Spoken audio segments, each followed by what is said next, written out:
let us look together at how you play World of Warcraft on a PlayStation 5 controller. Let's start here at an account that I've never touched before. It's a starter edition. You can see up here that is an overlay that just shows you, the viewer, what my controller is looking like.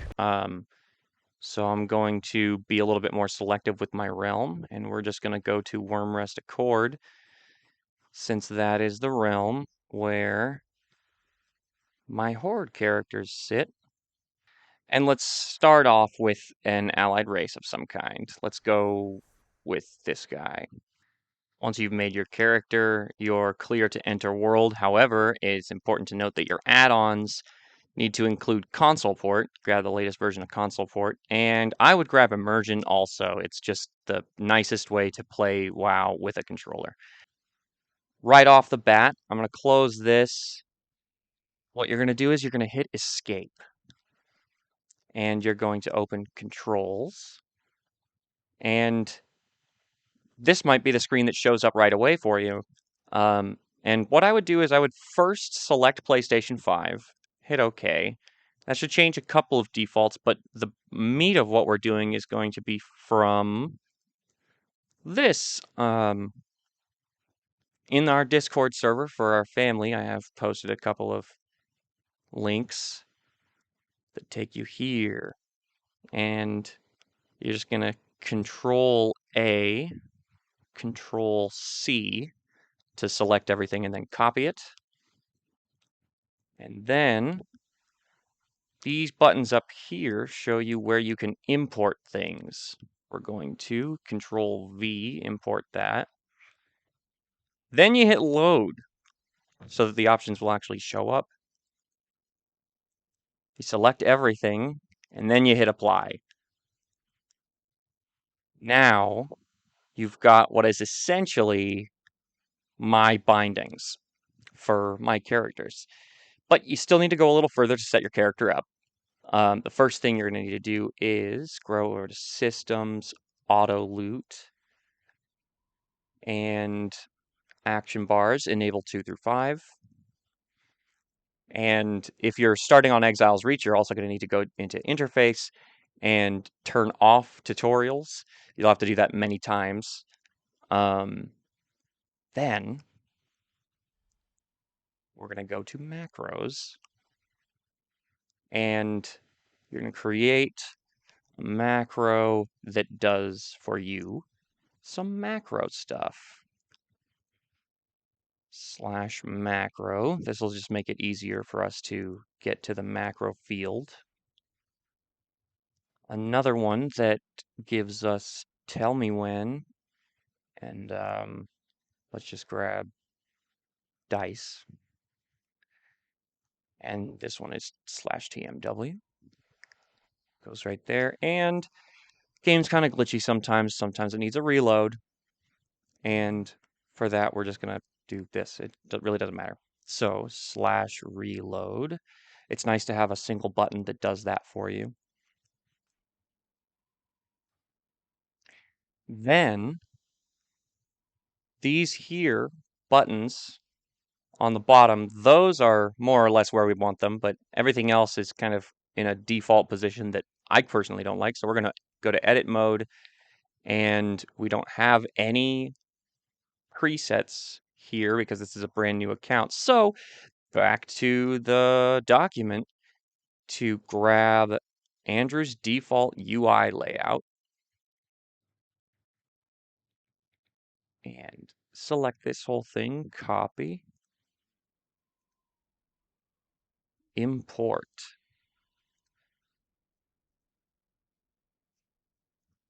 Let's call it from Andrew. Great. Obviously, there's the character stuff. Like, we need to select our specialization. We're going to just go with Outlaw for right now. Spend your only talent point. We're going to take Sap. And then we're going to create some rings. Rings are probably my favorite thing about playing with a controller because of how easy it is to get to stuff. So, first thing is we're going to make a ring for our mounts. And I did that by going to the rings tab and then hitting create here. Title it mounts.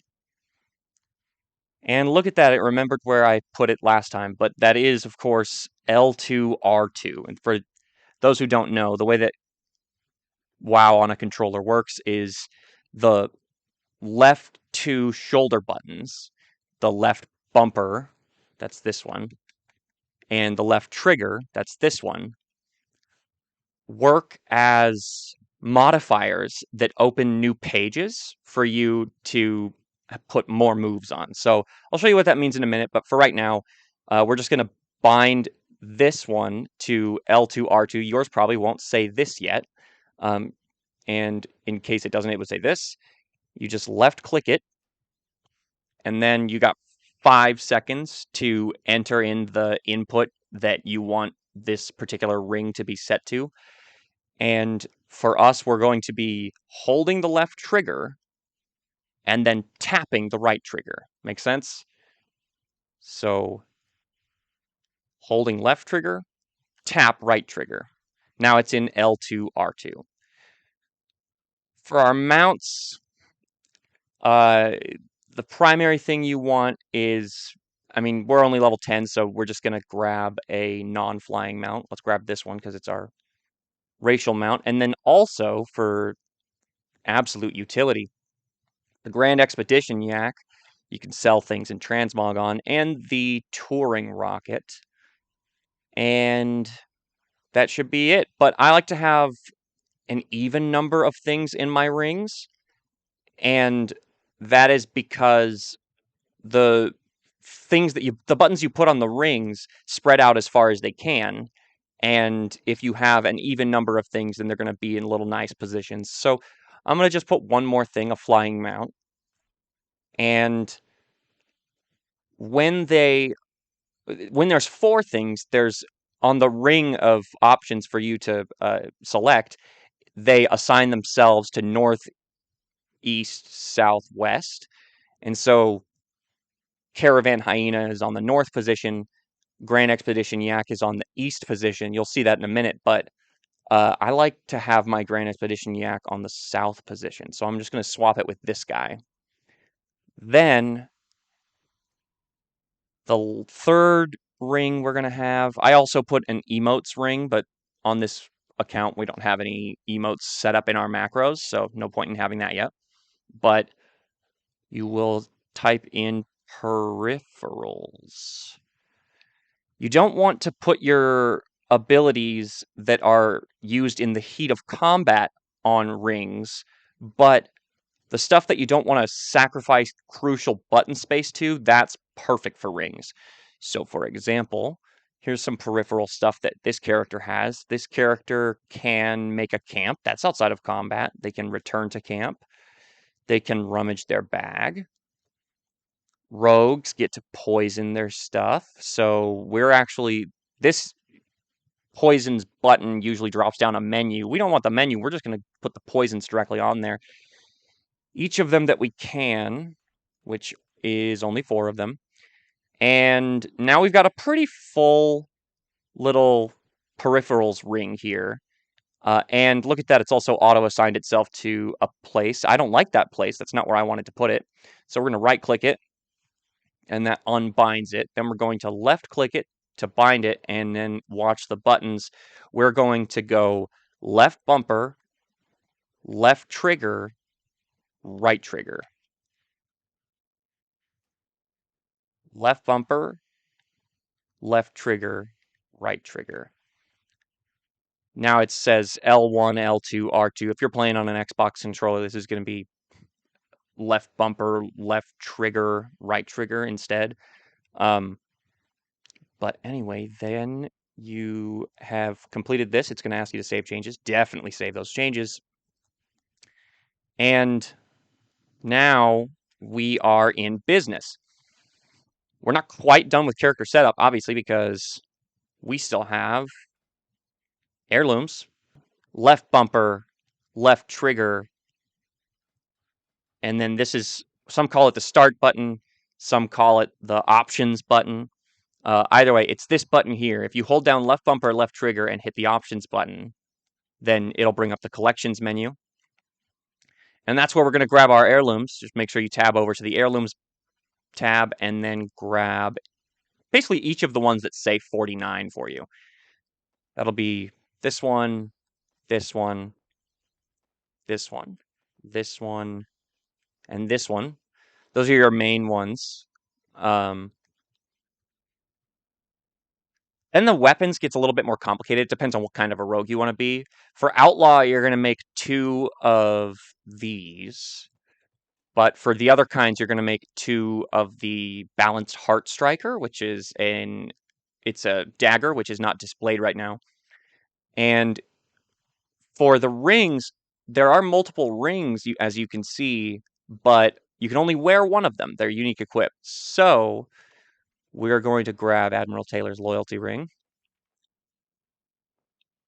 just because it's the one that scales up to the highest level. And then we're going to grab the Eternal Will of the Martyr. And for trinkets, it's also a little bit complicated. Basically, when you're in PvP combat, unless you're a human, you're going to need to have one of these 2 based on whatever your faction is. So we're going to grab one of these, but we're not going to put it on because PvP combat is not the very first thing we're going to be doing. And you're definitely going to want to grab an Unstable Elemental Confluence, which is a rare heirloom that only we have and only we can get from this point forth. It's not obtainable anymore. And then for those times that we're not in PvP combat, we want a trinket to replace the PvP trinket, and that's going to be Swift Hand of Justice in our case here. If you're a intelligence character, you're going to want that to be the Discerning Eye of the Beast instead. Then put on all your heirlooms except for the inherited insignia of the Horde. And you can do that by using you see how I'm using my mouse, not with my actual mouse, but with my right stick there. What I'm actually doing, it can be this, or if I double tap the left bumper, the cursor is locked to the middle of the screen, even though I'm still moving that same cursor. And now you'll see there's like a little X button on my bags, right? That is the interface cursor. It's very, very handy. And to do what is essentially a left click, you hit the button that is displayed on it. That's X for here. And to do what is essentially a right click on that exact same point, you can hit circle. So to put on my ring, I'm going to just hit circle, etc. Don't need that because we're not in PvP combat. And boom, I'm all done with setting up my heirlooms. Now that that stuff is all set up, I'm just going to map my buttons to how I like it, which is totally up to you. But personally, I like to have my primary attacks go here, my primary expending attacks go here and here. Since these are the right bumper and the right trigger, I do not like them to be in the center as if they are the sticks. I don't know why they're the default to go there, but here's how you fix that. You're going to open up you're going to hit the PS5 button, just the PlayStation button in the middle there. You're going to open this up, and you can use your directional keys to navigate these menus here. Or you can just click through them like this. And I can go to Controls, Action Bar. Then these are the codes for the positions of all of the buttons. And in my personal opinion, the default sucks. I don't like the fanning out of these extra buttons telling me what's behind each button. That might be useful to some people, but I hate it. So I want my Anchor points. I just want all of my, uh, like these upper things here. I want these to all say hide. So I'm just going to mouse over them and just scroll all the way down with my mouse wheel. And that will bring it through these options here straight to 1 and then stop. So just like this.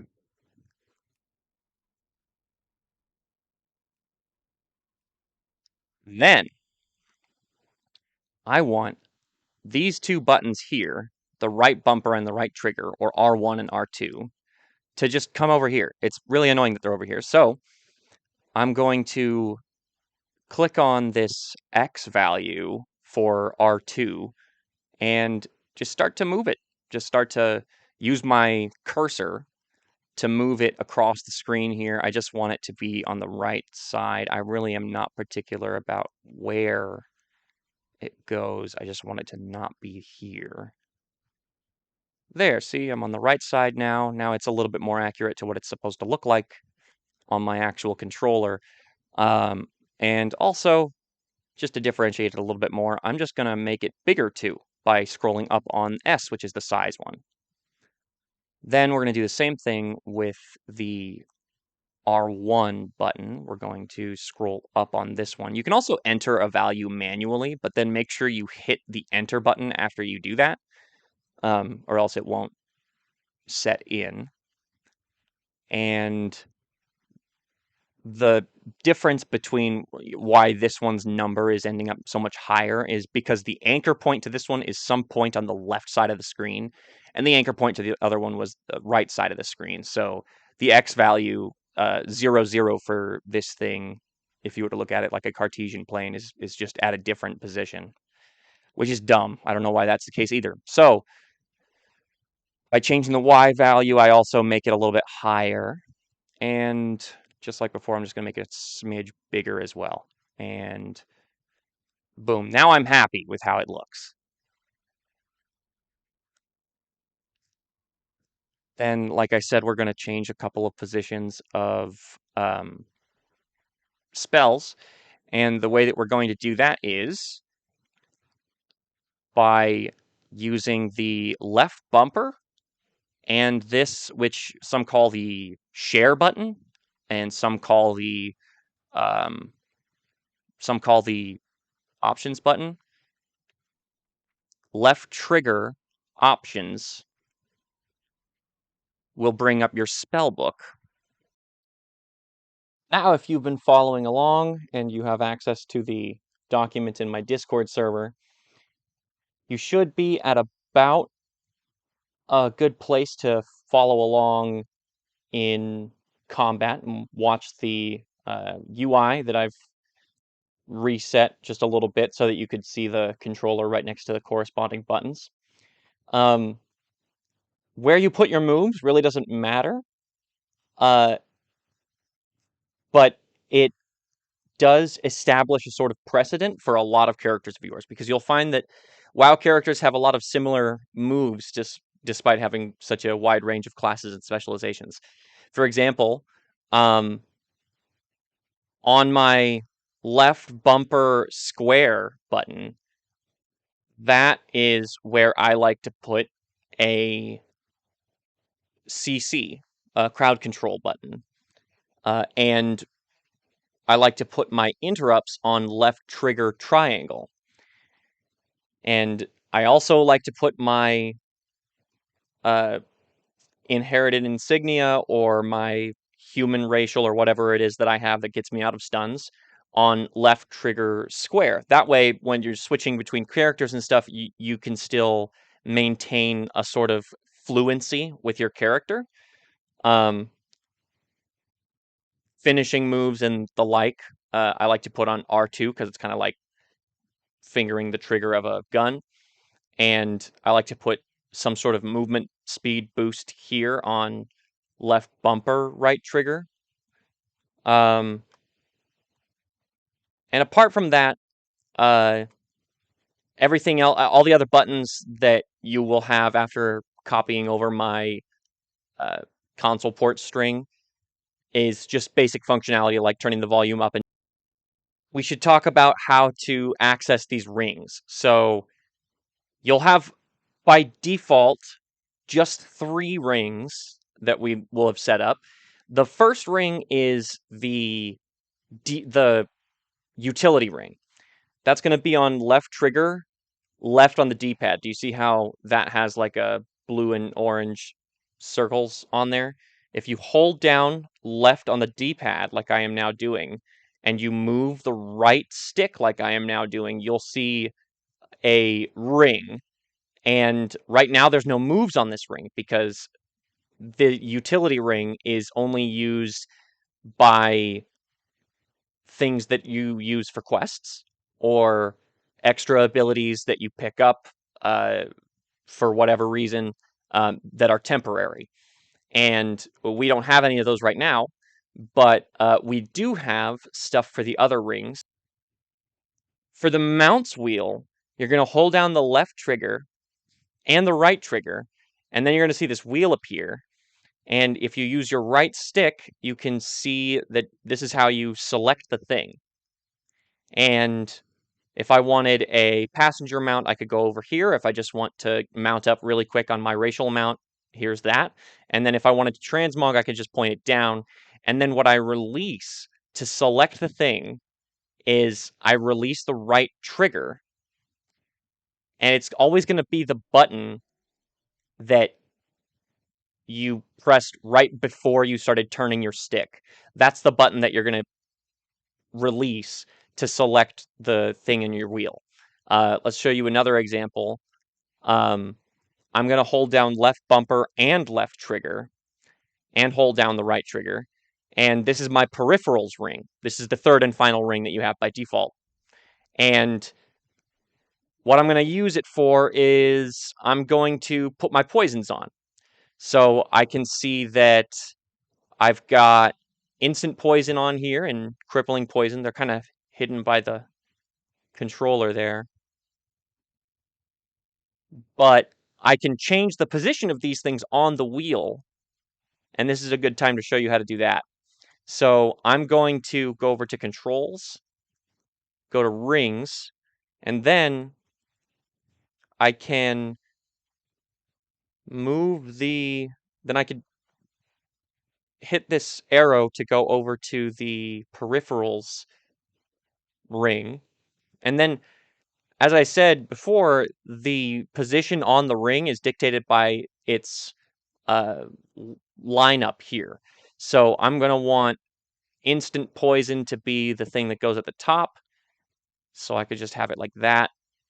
And then I can put my crippling poison. Let's just make it so that the crippling poison is directly to the left of the instant poison. So I'm going to put it as the last thing.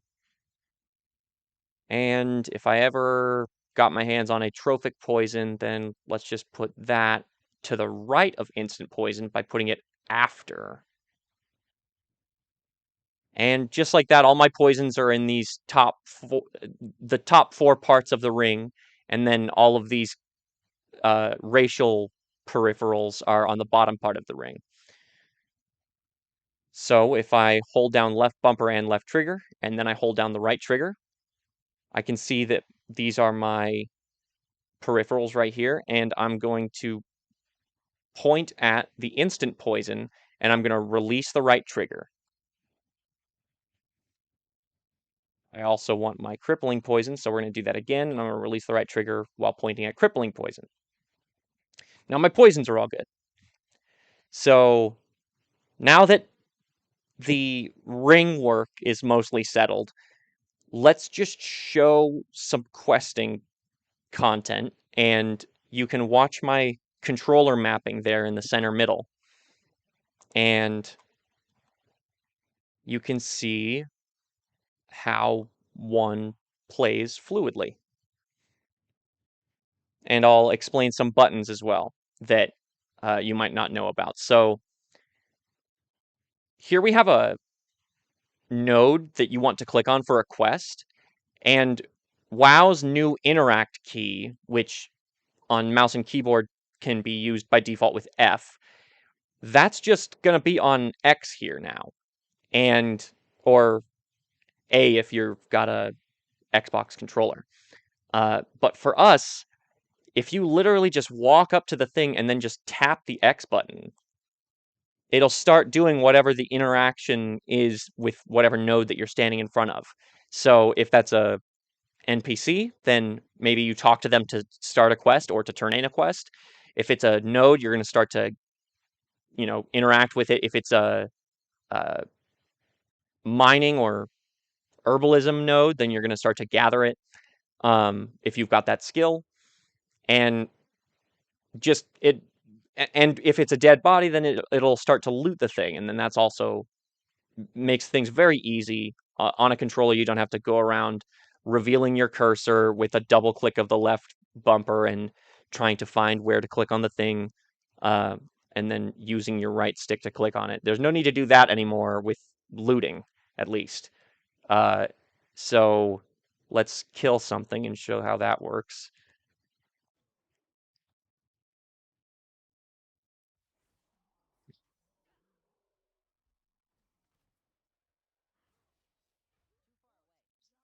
Just like that.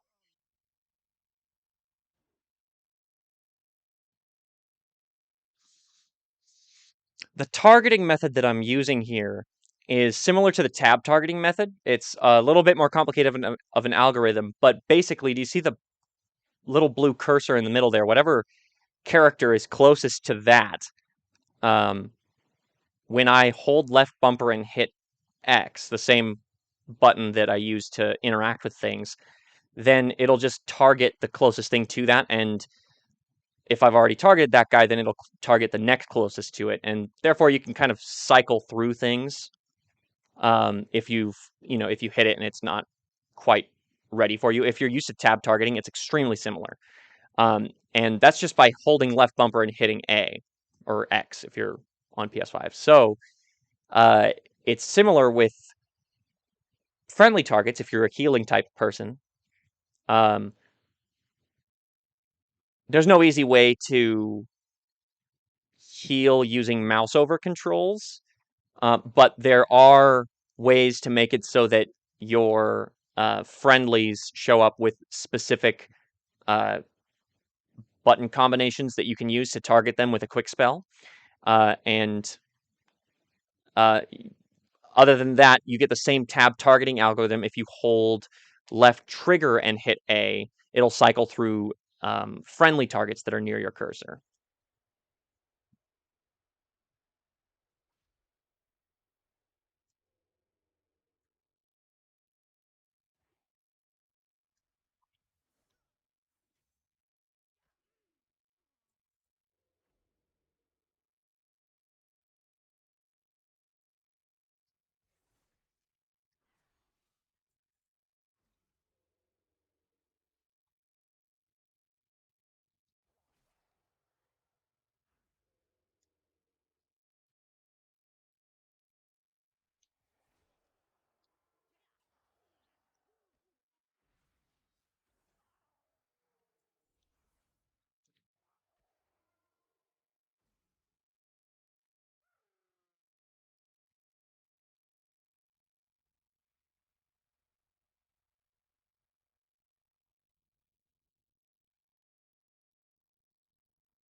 It's also worth noticing. It's also worth noting how it is that you interact with quest NPCs. You walk up to them and hit X, and then Immersion triggers, and you will see a sort of middle focused quest dialogue box, and the rewards and technical stuff show up at the bottom. And when there are multiple quests, that stuff is going to show up on the right, and then you use your directional pads to select what you're going to grab there. Now, when there are multiple lines of dialogue in one quest intro, you can hit the square button or the X button if you're on or if you're on Xbox to cycle between the lines of dialogue that they have, and then there's a little note at the bottom right about how many lines of dialogue there are and your position in them. So